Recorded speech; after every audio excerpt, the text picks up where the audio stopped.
સુરેન્દ્રનગર જિલ્લા પોલીસ તરફથી છેલ્લા 48 કલાકમાં સુરેન્દ્રનગર જિલ્લાની એલસીબી, એસઓજી અને સંબંધિત પોલીસ સ્ટેશનના સંબંધિત ડિવિઝનના ડીવાયએસપી શ્રી અને એએસપી શ્રી દ્વારા બહુ સરસ કામગીરી હત્યા સંબંધિત કેસોમાં કરવામાં આવેલ છે. છેલ્લા 48 કલાકમાં ટોટલ 10 અલગ અલગ ગુના દાખલ કરેલ છે અને આ 10 જે અલગ અલગ ગુના છે, આ ગુનામાં ટોટલ 12 હથિયાર પકડાયા છે અને ટોટલ જે છે એ 28 કાર્ટીસ અમે સાથે પકડાયા છે.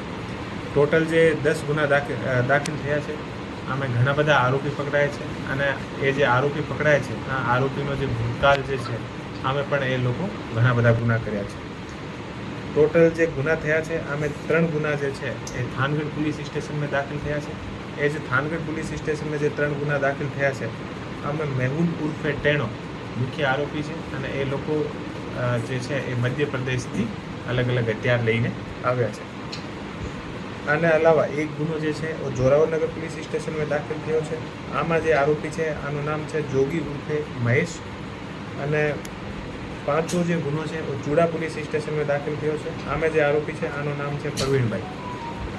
6થો જે ગુનો દાખલ થયો છે, આ ધજાડા પોલીસ સ્ટેશનમાં. આમાં જે આરોપી છે હર્ષ ઉર્ફે ચોકેટ અને 7મો ગુનો જે દાખલ થયો છે આણંદપુર પોલીસ સ્ટેશનમાં દાખલ થયો છે. આમાં જે આરોપી છે, આનું નામ છે વિનુભાઈ લીંબાભાઈ ચૌહાણ અને 8મો જે ગુનો દાખલ થયો છે ઓ ધાંગધ્રા તાલુકા પોલીસ સ્ટેશનમાં કાદર હબીબભાઈ સિપાહી ઉપર ગુનો દાખલ થયો છે અને 9મો ગુનો જે દાખલ થયો છે ઓ ચૂડા પોલીસ સ્ટેશનમાં દાખલ થયો છે. આમાં જે આરોપી છે, આમે હરેશ ઉર્ફે ઘોડો રજનીકાંતભાઈ ઘાટલિયા અને 10મો ગુનો જે છે ઓ ધજાડા પોલીસ સ્ટેશનમાં દાખલ થયો છે સમંદર રઘુભાઈ ડાબી ઉપર.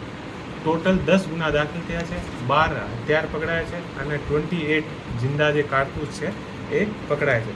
બહુ સારી કામગીરી એલસીબી, એસઓજી અને પેરોલ ફરલો અને તમામ એએસપી શ્રી અને ડીવાયએસપી શ્રી દ્વારા કરવામાં આવેલ છે.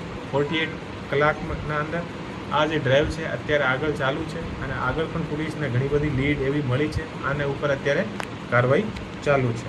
તો હું તમામ જે ટીમ છે, એએસપી શ્રી, ડીવાયએસપી શ્રી અને તમામને હું બધાઈ આપું છું કે સરસ કામગીરી પોલીસ દ્વારા કરવામાં આવે છે. તમામ હથિયારો છે એક જ જગ્યાએ જ લાવવામાં આવે છે, અલગ અલગ જગ્યાએ? મેં જે રીતે આપને બતાવ્યો કે થાનગઢના જે 3 જે ગુના દાખલ થયા છે, એ જે હથિયાર છે એ એમપીથી આવે છે. આ રીતે એ અલગ અલગ જગ્યાથી એ આવ્યા છે અને અત્યારે આની જે પોલીસની તપાસ આગળ ચાલુ છે. એ લોકો તમામ લોકો જે છે હથિયાર ક્યાંથી લાવ્યા છે, આ હથિયાર શું કામે લાવ્યા છે અને શું આ હથિયારોથી એ લોકો કરવાના હતા.